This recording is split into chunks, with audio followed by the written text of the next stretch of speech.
Details చూద్దాం. Telangana municipal ఎన్నికల polling కొనసాగుతోంది. సాయంత్రం 5 గంటల వరకు పోలింగ్ జరగనుంది.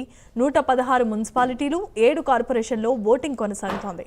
52 లక్షల మంది ఓటర్లు తమ ఓటు హక్కును వినియోగించుకున్నారు. మొత్తం 8,191 పోలింగ్ కేంద్రాలను ఏర్పాటు చేశారు. పోలింగ్ ప్రక్రియ కోసం 1,379 మంది రిటర్నింగ్ అధికారులు, 41,773 మంది పోలింగ్ సిబ్బంది పనిచేస్తున్నారు. 116 మున్సిపాలిటీలలో 2,569 వార్డులకు పోలింగ్ జరుగుతోంది. 116 మున్సిపాలిటీలలో మొత్తం 10,719 మంది అభ్యర్థులు పోటీ చేస్తున్నారు. 7 మున్సిపల్ కార్పొరేషన్లో 412 వార్డులకు ఈ పోలింగ్ కొనసాగుతోంది. కార్పొరేషన్ల బరిలో 2,225 మంది అభ్యర్థులు ఉన్నారు.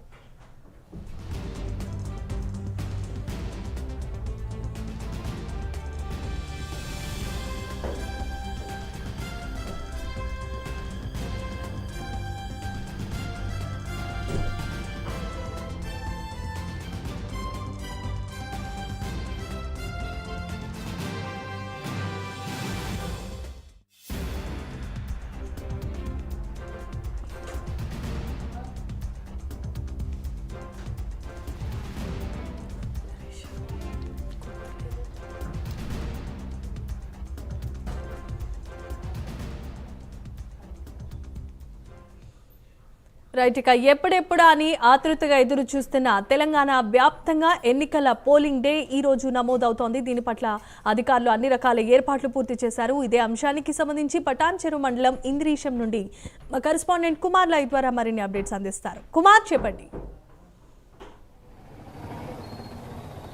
Thank you Jemimah. తెలంగాణ రాష్ట్ర వ్యాప్తంగా కూడా ఏదైతే మున్సిపల్ ఎన్నికల పోలింగ్ అయితే ప్రారంభమైంది.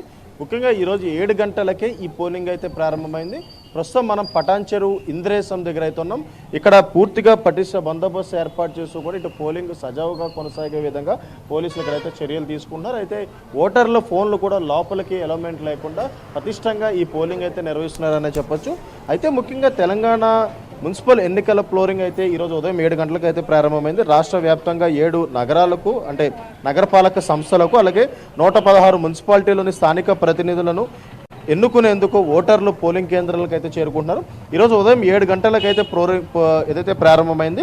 అయితే సాయంత్రం 5 గంటల వరకు కూడా ఓటింగ్ ప్రక్రియ అయితే కొనసాగుతుంది. మొత్తం 2,981 వార్డులకు ఎన్నికలు జరుగుతుండగా ఈ ఎన్నికల్లో ప్రధాన పార్టీలతో పాటు స్వతంత్ర అభ్యర్థులతో కలిపి మొత్తం 12,944 మంది అభ్యర్థులు తమ అదృష్టాన్ని అయితే పరీక్షించుకుంటున్నారు. అయితే 7 నగరపాలక సంస్థలలోని మొత్తం 412 డివిజన్లలోని 2,225 మంది అభ్యర్థులు పోటీలు అయితే ఉన్నారు. ముఖ్యంగా చూసుకున్నట్టయితే ఈ ఎన్నికలకు సంబంధించి ముందుగానే పూర్తిగా పటిష్ట బందోబస్తు కూడా ఏర్పాటు చేయడం జరిగింది. అయితే 8,203 పోలింగ్ కేంద్రాలను ఏర్పాటు చేశారు. ముఖ్యంగా 52 లక్షల పైచిలుకు ఓటర్లు తమ ఓటు హక్కునైతే వినియోగించుకుంటున్నారు. అయితే ఓటర్లు ఓటు వేసేందుకు ఏదైతే ఇటు ఆధార్ కార్డు, పాన్ కార్డు లేదా డ్రైవింగ్ లైసెన్స్ వంటి ఏదైనా ప్రభుత్వ గుర్తింపు కార్డులు వెంట తీసుకెళ్లాలంటూ కూడా ఇప్పటికే అధికారులు అయితే సూచించారు. అయితే మరొక పక్క ఇక ఎన్నికల సంఘం అత్యంత పారదర్శకంగా పోలింగ్ నిర్వహించేందుకు కూడా కట్టుదిట్టమైన చర్యలు అయితే చేపట్టింది. అన్ని పోలింగ్ కేంద్రాల లోపల బయట నిఘా నేత్రాలు ఏర్పాటు చేశారు. పోలింగ్ కేంద్రాల వద్ద BNS 163 సెక్షన్ అమల్లో అయితే ఉంటుంది. అయితే 1,379 మంది రిటర్నింగ్ అధికారులు కూడా ఉన్నారు. సుమారు 41,773 మంది సిబ్బంది విధులు అయితే ఉన్నారు. అయితే ప్రతి ఒక్కరూ ఓటు హక్కు వినియోగించుకోవాలని రాష్ట్ర ఎన్నికల కమిషనర్ రాణి కుమిదిని కూడా కోరారు. ఓటర్లు స్లిప్తో పాటు ప్రభుత్వం ఆమోదించిన ఏదైనా గుర్తింపు కార్డు తెచ్చుకొని ఓటింగ్ చేయాలంటూ కూడా వాళ్ళైతే చెప్తున్న పరిస్థితి అయితే ఉంది. అయితే ముఖ్యంగా ఏదైతే ఈరోజు ఈ పోలింగ్ అయితే ఈరోజు సాయంత్రం 5 గంటలకు అయితే పూర్తవుతుంది. అలాగే 13వ తారీఖు ఈ పోలింగ్ సంబంధించి రిజల్ట్స్ కూడా ఉండనుంది. అయితే ఇప్పటికే ముఖ్యంగా 52,17,413 మంది ఓటర్లు అయితే ఉన్నారు. వీటిలోని వీళ్ళందరూ కూడా అంటే ముఖ్యంగా చూసుకున్నట్టయితే మహిళలు వచ్చేసి 26,67,25 మంది ఉన్నారు. పురుషులు వచ్చేసి 25,49,750 మంది ఉన్నారు. అయితే ముఖ్యంగా పోలింగ్ నేపథ్యంలోని బందోబస్తుపై కూడా డీజీపీ శివధర్ రెడ్డి కూడా పూర్తిగా సమీక్షిస్తున్నారు. ఇక్కడ హైదరాబాద్ కేంద్రంగా డీజీపీ కార్యాలయంలో కూడా పూర్తిగా కంట్రోల్ రూమ్ ఏర్పాటు చేసుకొని తెలంగాణ రాష్ట్ర వ్యాప్తంగా జరుగుతున్న ఎన్నికలకు సంబంధించి పూర్తిగా అక్కడ ఏదైతే సమీక్ష నిర్వహిస్తున్నారు. అయితే ఇప్పటికే ఏదైతే ఈ డీజీపీ కార్యాలయంలో కమాండ్ కంట్రోల్ సెంటర్లో కూడా పూర్తిగా పరీక్షిస్తున్నట్టయితే తెలుస్తుంది. 1,302 అత్యంత సున్నితమైన ప్రదేశాలు ఉన్నాయి.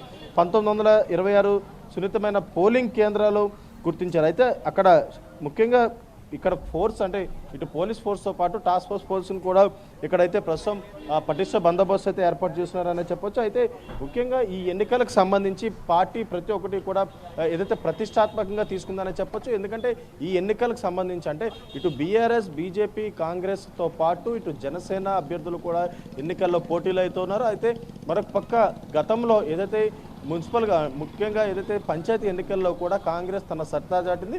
అయితే బీఆర్ఎస్ కూడా 2వ స్థానంలో ఉంది. అయితే ఈసారి ఈ ఎన్నికల్లోని ప్రతి ఒక్కరు అంటే ప్రతి పార్టీ అభ్యర్థులు కూడా ముఖ్యంగా అత్యధికంగా మెజారిటీ గెలిపించుకోవాలంటూ కూడా విస్తృతంగా ఏదైతే ముఖ్యంగా ప్రచారాలు కూడా కొనసాగించారు. అయితే ముఖ్యంగా ప్రతి చోట కూడా బీఆర్ఎస్ కీలక నేతలు ప్రచారాలు చేశారు, కాంగ్రెస్ సంబంధించి కీలక నేతలు ప్రచారాలు చేశారు.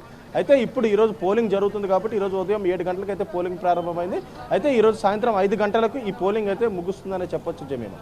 Right, thanks for the updates Kumar.